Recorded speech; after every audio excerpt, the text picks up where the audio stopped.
The frantic search to find survivors after a major bridge collapse in America. This is the moment a container ship heading for Sri Lanka hit a bridge as it was leaving Baltimore. By dawn, the damage was clear. The city's mayor says it's an unthinkable tragedy as the hunt for construction workers who were on the bridge continues in the chilly waters. What we all should be thinking about right now, nothing but those families and people that are impacted and those people who are risking their lives. Also ahead, water, food and baby milk. The RAF delivers key supplies to Gaza from the skies. We're on the first British flight taking part in the international coalition to get aid into Gaza. The healthcare watchdog says it has ongoing concerns about the NHS trust that treated the triple killer, Valdo Kalakane.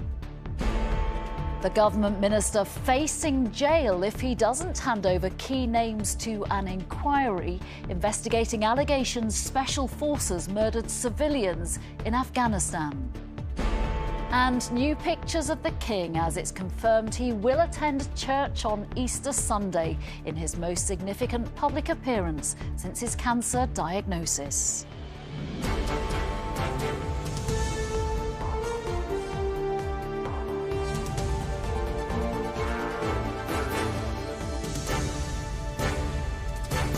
This is the ITV Lunchtime News with Nina Hussain. Good afternoon. It took just seconds for Baltimore's Key Bridge to collapse after it was struck by a container ship leaving the city in the early hours. A state of emergency was soon declared after it became clear at least 7 people were missing. A team of construction workers was carrying out repairs on the bridge overnight while the city slept. This is the scene right now as that major operation to find survivors continues. Rescue teams have been able to pull out 2 people so far after sonar confirmed several vehicles were underwater. It is too early to say what caused the crash, but while the mayor described it as an unthinkable tragedy, the city's police said there are no indications of terrorism or that the ship hit the bridge on purpose. We'll have the latest live from there in a few minutes. The 1.6-mile crossing was built in 1977. It's on America's east coast and spans the Patapsco River. Charlie Frost on its devastating collapse. Not long after it leaves dock, disaster as the Dali container ship collides with a column of the Francis Scott Key Bridge. Immediately, it begins to fold, quickly plunging into the water. We were awakened with what appeared to be an earthquake and a long rolling sound of thunder. Wow. So we woke up and literally we can look right out of our bedroom window and see the Key Bridge. But I couldn't see anything because of the darkness. And a little bit later, got up again and came up here, and what was in progress was a multi-jurisdictional response to a disaster, basically. The ship, which was bound for Sri Lanka, hit the bridge around 1:30 in the morning local time. Part of a major highway, roadworks were taking place. Workers and vehicles dragged into the river. The Baltimore Fire Department declaring this a mass casualty event. Right now we think the tide is coming back in. That adds a bit of a challenge to us also. We can certainly dive in these conditions, but we have to take a lot of factors into play. Right, the fact that there may be trauma involved, they have been in the water an extended period of time. As the sun rose, the extent of the collapse came into full focus. The fire chief confirming divers are searching the Patapsco River for upwards of 7 people. One of 2 people already rescued in hospital in a serious condition. It looked like something out of an action movie. And you just think about, most importantly, which is what we all should be thinking about right now, nothing but those families and people that are impacted and those people who are risking their lives right now from not just Baltimore City and Baltimore County, but all over this state to try to save lives. 8 hours on from the heart-stopping moment, authorities say the focus is still very much on the search and rescue operation. Then investigators will begin to unpick why this ship went so far off course. Charlie Frost, ITV News. Our correspondent Romilly Weeks is there. Romilly, obviously a lot of shock and a lot of questions over how this could have happened. Yeah, absolutely, Nina. I'm by the side of the Patapsco River here in Baltimore, where the search and rescue operation is going on in these waters. You can see rescue boats going up and down the river. There are divers searching the water and helicopters going overhead. I'm just going to step out a little out of the way so I can show you the scene. That is the ship, the Dali, that struck the bridge. Just in front of it, you can see those metal structures are what remains of the bridge sticking out of the water after it collapsed so spectacularly and with such speed. We are only about half a mile from the bridge here, but residents have told me that they could not just hear the impact, they could actually feel it too, with one saying that it made her house shake. And you can see in the footage that was shown in Charlie's report there that shortly before the impact, the lights on the ship flicker on and then off and on again before it hits the bridge, and a black plume of smoke is seen emerging from the top of the ship. There is some suggestions that that could indicate there was some sort of power failure on board. The authorities have only confirmed that this was not terror related, and also there are, as you say, thought to still be 7 people missing. Only 2 people have been rescued so far. As the mayor here says, for this community it is an unthinkable tragedy. Romilly, thank you very much for that. Thank you. The RAF has delivered its first aid drop into Gaza, parachuting in tons of desperately needed supplies to those struggling to live through the war. Water, food and baby milk were flown in from Jordan on a joint mission between the two countries. Our correspondent Emma Murphy and camera operator Mark Jervis were on board and saw the scramble on the ground to reach the supplies from the sky. Through adversity to the stars is the RAF's motto. Through adversity to the starving, perhaps more appropriate for today's mission. As for the first time, a British flight arrives in Jordan to join the international aid drop to Gaza. The mission is desperately needed, but shouldn't be needed at all. In here we've got cooking oil, food as in rice, and baby food as well as water. And that is the parachute. The Foreign Secretary has accused Israel of blocking attempts to get aid in by land. That's why airdrops have become crucial. Go forward, go forward. Rigging and loading is down to 47 air dispatch. We were invited on their first drop over Gaza. All the way in. We all know what's going on in the news. Everyone's seeing what's happening. Mission objectives: deliver 12 containers of CDS to northern Gaza. Critically, with each parachute carrying around a ton of aid, it's imperative the drops are carried out in a way that doesn't cause casualties below. Having seen the need of those on the ground, it's a privilege that we have the capability to conduct such a mission. B1. Israeli authorities have given the crew a limited time and flight corridor to get in and out. It's about 40 minutes from this place of peace and plenty to a place of war and hunger. This might look like a lot of aid, but in reality it's nowhere near what's needed. This could have been got into Gaza on the back of a few trucks. But because of Israeli restrictions, moving aid by ground is proving nearly impossible. That's why the RAF and the Army have become involved to try and get some aid in, somehow. We fly low over the north of the Strip, where the need for food is most acute. For the crew, this is the most critical moment of their mission.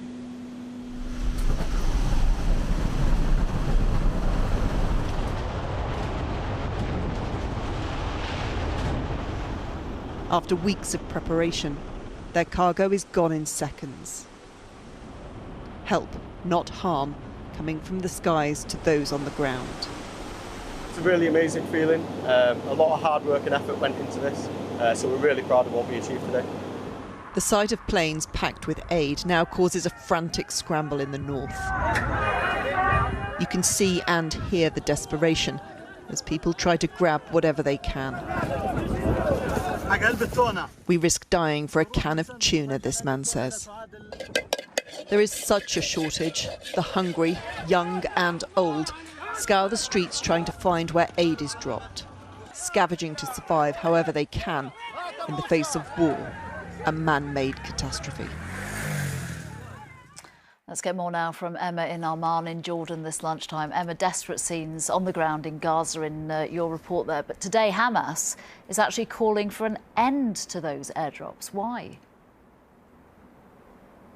Yes, indeed. You saw those pictures in the report that showed the scramble as people tried to get to the aid. Hamas say that over previous days, around 18 people have been killed during different drops whilst they tried to get to the aid and were caught in a stampede, or went out to sea to try and recover aid from the sea and subsequently drowned. So Hamas's wish is that these aid drops end. None of the countries involved would really choose to do them. They're an imperfect science and they come with risk, of course, but without any opportunity to get significant amounts of aid in by road, there aren't really seen to be any other options.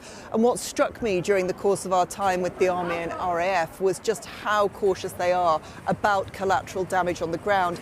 Their first historic drop was meant to have taken place on Monday, and we were very close to takeoff when the trip was aborted because the pilot wasn't confident that the drop zone was clear. So there is a real concern about the situation on the ground. And whilst we're discussing what's going on in Gaza itself, let's look at what's happened in the past few hours since the UN Security Council called for an immediate ceasefire. Needless to say, that ceasefire has not emerged.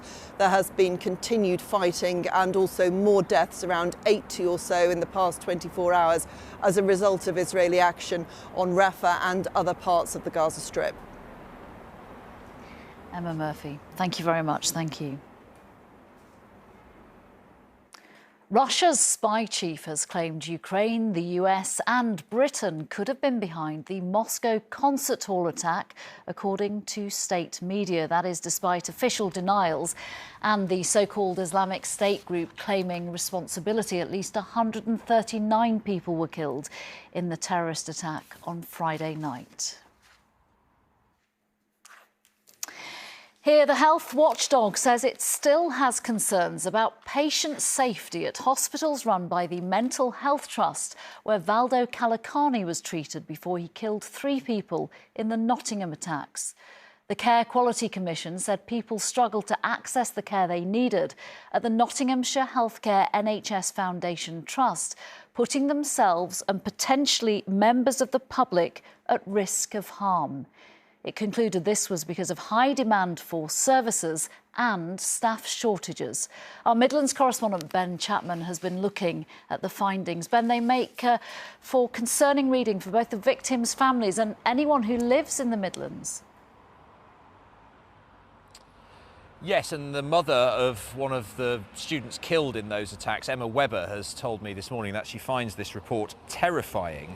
This hospital is where the Nottingham killer Valdo Calicani was treated. He was sectioned under the Mental Health Act 4 times before carrying out those attacks last summer. And although this review didn't look specifically at the care he received, that will happen later, inspectors did find many patients here struggling to get the care that they need, and that, inspectors say, is putting both them and potentially members of the public at risk. When they did receive care, inspectors found it often wasn't right for them. There is high demand and staff shortages. Inspectors also had serious concerns about the high security Rampton Hospital, which this trust also runs and which houses some of the most dangerous mental health patients in the country. Now, shortly after this report was published this morning, this trust cancelled a planned interview it had arranged with us about it. In a statement, it has apologised for letting patients down and says improvements are being made. But while the Health Secretary has described these findings as unacceptable, the CQC's Director of Mental Health has said it needs to be a starting point to look at what he called the gaps in mental health care across the country. Ben Chapman, thank you very much. Thank you. A government minister could be jailed if he fails to provide key information to an inquiry looking at whether British special forces murdered civilians in Afghanistan. Johnny Mercer, the Veterans Minister, has 10 days to hand over the names of people who told him about the alleged murders. Mr Mercer told the inquiry last month he wouldn't divulge the names, saying the one thing you can hold on to is your integrity. Let's get more from our political reporter Jasmine Cameron-Chaleshi. Jasmine, the inquiry chair has set a short deadline for Mr Mercer. That's right, and this is a pretty extraordinary development that really speaks to the frustration of the inquiry. They're currently investigating whether British Special Forces killed civilians during night raids in Afghanistan between 2010 and 2013. Johnny Mercer previously told the inquiry that he was told by individuals about these allegations of unlawful killing and a potential cover-up, but he repeatedly refused to name his sources when questioned. I'm obviously not going to do that. That was a private conversation with that individual. Well, it may have been a private conversation, but it's a private conversation you chose to set out in some detail in your witness statement. To help you get to the truth. And you're trying to help us get to the truth by not giving us the name of the person that gave you the information. Now, as a result, the chair has issued what's known as a Section 21 notice ordering Johnny Mercer to disclose these names by April the 5th or face the prospect of a fine or a jail sentence. Now, the minister isn't publicly commenting today, but sources close to him told me that he was given this information by vulnerable eyewitnesses who told him in confidence and that they've not consented for that information to be in the public domain. But the chair's already publicly criticised Johnny Mercer, questioning whether he was serving in the interest of the public during the inquiry. So it'll be interesting to see whether the minister ends up buckling to this pressure and ends up disclosing those names. Jasmine, thank you very much. Kate Garraway has revealed she has huge debts due to caring for her late husband, Derek. The Good Morning Britain presenter says that despite her well-paid job, the £16,000 a month care costs were more than her ITV salary, and she's not alone. Research by Carers UK suggests there could be more than 10.5 million people providing unpaid care across the country. 75% of unpaid carers receiving carers allowance are struggling with the cost of living, and almost half are cutting back on essentials. In a new documentary airing on ITV this evening, Kate highlights the problems within the care system. Here's Sally Biddulph. Happy birthday. We had a great day, good chance to relax and celebrate in some way. To be heard was Derek Draper's last wish, and in her latest documentary, Kate Garraway gives her husband a voice, charting the final year of his life with severe illness and the crippling cost of care. I am in debt, and I can't earn enough money to cover my debt because I am managing Derek's care. Kate reveals it's been costing her £16,000 a month. I have an incredible job that I love, which is well paid, but it's not enough. Darcy, can you help me lift Darcy up a little bit? Thank you. Time and time again, the system keeps telling us that Derek isn't sick enough, doesn't have enough of a health need to qualify for funded care. Amanda, well done, darling. There we go. OK. I've appealed, but that still hasn't been processed 2.5–3 years later. Excellent. Very good. If this is what it's like for me, what on earth is it like for everybody else? Kate and Derek will have a lasting impact, a lasting legacy on being able to raise the conversation about social care and bring this into people's lives, into people's front rooms, so that they know about it and they can talk about it, they can ask the right questions, and in fact they can make the right demands of their own local MPs as well. Social care is a huge political issue, with the government saying it's providing £327 million this year to support unpaid carers with services and respite. But it's facing challenges. One of the things that I think is key to people not being able to get the support they need is enough people working in social care and staying in social care. Kate knows the issues, and she wants her help to be Derek's lasting legacy. Love you. That's the moment to say it back, by the way. Love you too. The late Derek Draper there, and you can watch the full documentary, Kate Garraway, Derek's Story, at 9 p.m. tonight here on ITV1, ITVX and STV. The Cooperative Bank has announced plans to cut around 1 in 10 of its workforce in a bid to cut costs. It's expected that around 400 jobs will be lost across the business, but there are no plans to close any of its branches. And Papa John's is closing 43 of its takeaways around the UK. The pizza chain says it will shut its underperforming locations after launching a review in January. The company has not confirmed how many staff will be affected. It's been announced this lunchtime that the King will attend an Easter Sunday church service this weekend. It will be Charles's most significant public appearance since his cancer diagnosis in January. Sam Holder is here. Tell us more, Sam. Well, the Easter service at Windsor has become something of a royal fixture, but we weren't expecting the King to attend this year. He's suspended almost all public appearances since his cancer diagnosis.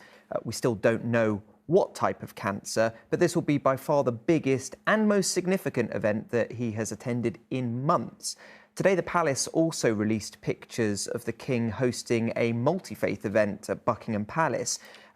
He has been continuing with his official duties. That includes regular meetings with the Prime Minister. But the announcement that he'll be attending Easter Sunday at Windsor would suggest that his doctors are now allowing him to be in the presence of more people, which is significant. Of course, there has been another cancer diagnosis in the royal family. Following Kate, the Princess of Wales' shock announcement last week, we understand that neither she nor Prince William will be attending the event on Sunday. Sam, thank you very much. Thank you. Finally, 3 cassettes with unheard recordings of the Beatles are going under the hammer this lunchtime.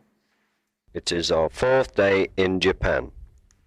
The tapes were made on Ringo Starr's own recorder during the band's 1966 tour and feature Ringo on the piano, like in this early version of Don't Pass Me By. I'll listen for your footsteps coming. The tapes are expected to fetch tens of thousands of pounds when the auction takes place later this afternoon. That's all we've got time for so far today. Mary will be here at 6:30 from me and the rest of the Lunchtime team. Bye-bye.